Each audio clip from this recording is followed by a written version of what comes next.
आपकी बहुओं की वजह से मैं अपनी बहू को बंधन में क्यों रखूं? हे भगवान, आज तो चांदनी की बहू सूट पहनकर घर से बाहर जा रही है। माया मन ही मन मुस्कुराते हुए बोली, ना जाने कौन सा जमाना आ गया, जैसे कोई शर्म लिहाज तो बची ही नहीं है। ऐसा लगता है कि चांदनी की तो अनोखी बहू आई है। कहाँ हम लोगों के यहाँ बहुएं दबा लचा कर रखी जाती हैं, और कहाँ इसने तो बहू एकदम स्वच्छंद ही छोड़ दिया है। ये है माया। और अभी कुछ ही दिनों पहले नई बहू आई है, चांदनी की चांदनी। और माया के घर बिल्कुल आमने सामने हैं। जहाँ माया बहुत ही रूढ़िवादी विचारों की, वहीं चांदनी बहुत ही स्वतंत्र विचारों की। जहाँ माया अपनी बहू को हर प्रकार के बंधन में रखती, वहीं चांदनी ने आते ही बहू को हर प्रकार की स्वतंत्रता दे दी। बस यही माया की खलबली का कारण था। माया घर का कुछ भी काम नहीं करती, बस दरवाजे पर बैठी बैठी बाहर भीतर का जायजा लेती रहती।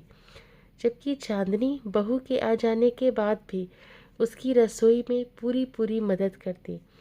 माया की बहुओं को घर पर भी सूट या अन्य कोई आधुनिक परिधान पहनने की छूट नहीं थी।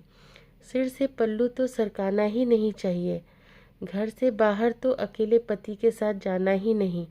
अगर डॉक्टर के भी जाना है तो खुद साथ में ले जाती, पति के साथ तो भूले से भी नहीं। और इधर चांदनी की बहू कोपल आते ही सबसे पहले पति शिवांग के साथ हनीमून पर गई। फिर वापस लौटते ही सूट और मनपसंद परिधान पहनने की छूट मिल गई। घर पर कोई सामान ज़रूरत होती तो झट से स्कूटी पर जाकर वो भी ले आती, और पति के साथ जब भी तब घूमने निकल जाती। बस माया घर के दरवाजे पर बैठी बैठी यही सब देखा करती और मन ही मन चिढ़ती रहती। उसको तो बस यही बात का डर सताता कि उसकी देखा देखी उसकी बहुएं कहीं बिगड़ न जाएं। हालांकि माया की बहुओं ने धीरे धीरे विद्रोह करके मनमानी करनी शुरू कर दी थी।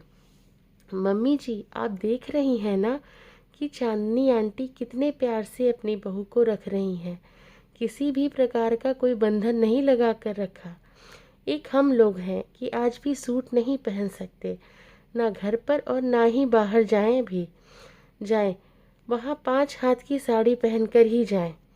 माया की बहू लीना कोपल को देखकर पास आकर बोली, क्या तुमको ये ड्रेस बहुत अच्छी लग रही है? अभी कुछ ही दिनों पहले डोली पर से उतरी और आज सूट पहनकर स्कूटी लेकर जा रही है। हमको तो लगता है कि चांदनी के दिमाग ही खराब हो गए हैं, वरना बहुओं को इतनी छूट कौन देता है? ना शर्म है ना लिहाज। माया तो एकदम से लीना की बात सुनकर घबरा उठी, क्योंकि जिस बात का डर था उस चीज़ की सुगबुगाहट शुरू हो गई थी। आखिर माया का मन नहीं माना तो शाम को पहुंच गई चांदनी के घर। चांदनी, तुमको कुछ ध्यान भी है कि नहीं? किस बात का माया भाभी? ये तुमने अपनी बहू को अभी से इतनी छूट क्यों दे रखी है? और एक एक करके माया अपने दिल का गुबार निकालने लगी। भाभी, मुझको तो इसमें कोई बुराई नज़र नहीं आती। जमाना बदल गया है, आज बेटी और बहू में कोई भी अंतर नहीं रह गया। मैंने तो पहले ही दिन से कोपल को बेटी मान लिया था, और जब माना है तो प्रण भी कर लिया था कि उसको बिल्कुल परी बेटी की तरह ही रखूंगी। और मैं तो यही कहूँगी कि आप भी बहुओं को इसी तरह से रखिए। चांदनी मुस्कुरा कर बोली, तुम अपनी ये ज्ञान भरी बातें अपने पास ही रखो। मैं कुछ नहीं जानती, बस अपनी बहू को बंधन में रखो, वरना उसकी देखा देखी हमारी बहुओं को भी बिगड़ते देर नहीं लगेगी। माया एक तरह से जैसे आदेश देते हुए बोली, देखिए माया दीदी, हम अपनी बहू को जैसे रख रहे हैं वैसे ही रखेंगे। आपकी बहुओं के बिगड़ने के डर से क्या मैं अपनी बहू को परेशान करूं? बिल्कुल भी नहीं। उसको जैसे रहना होगा वो वैसे ही रहेगी। हम लोग उसके ऊपर किसी भी प्रकार का बंधन नहीं लगाएंगे। चांदनी साफ शब्दों में दो टूक उत्तर देते हुए बोली।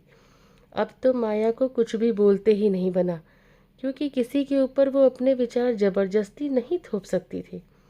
चांदनी का साफ उत्तर सुनकर माया कुड़कुड़ाकर बड़बड़ाते हुए चली गई कि आज तुम हमारी बात पर ध्यान नहीं दे रही हो। देखना, बहुत जल्दी तुम्हारी बहू तुम्हारे कब्जे से ज़रूर बाहर निकल जाएगी, तब मज़ा आएगा। लेकिन चांदनी उनकी बातों का कोई भी उत्तर ना देकर सिर्फ मन ही मन ये सोचते हुए मुस्कुरा कर रह गई कि ये तो वक्त ही बताएगा दीदी। और सही बात, वक्त ने ही खुद जवाब दिया कि आज माया की बहुएं माया से अलग रहने लगीं और चांदनी की बहू आज भी उसके साथ बड़े प्रेम भाव से रह रही है। दोस्तों, अगर ये कहानी आपको अच्छी लगी तो इसे लाइक करें और चैनल को सब्सक्राइब करें और हमें कमेंट करके भी बताएं। Thank you.